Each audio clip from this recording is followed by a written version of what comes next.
दूसरे मरहले की तशहीरी मुहिम का शोर आज शाम थम जाएगा। तमाम सियासी पार्टियां तशहीरी मुहिम में झोंक रही हैं पूरी ताकत।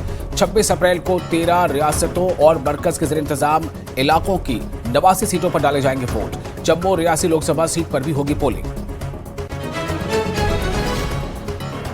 श्रीनगर लोकसभा सीट पर आज रहेगी सियासी हलचल। पीडीपी उम्मीदवार वहीदुर रहमान पन्ना और अपनी पार्टी उम्मीदवार मोहम्मद अशरफ मीर दाखिल करेंगे कागजात नामजदगी।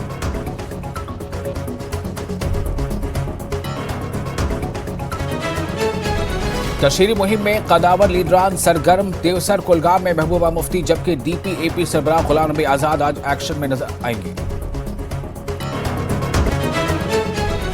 राजौरी दहशतगर्द हमला मामले में मुलविस दहशतगर्द की हुई शनाख्त। जम्मू कश्मीर पुलिस ने किया था 10 लाख रुपए का ऐलान।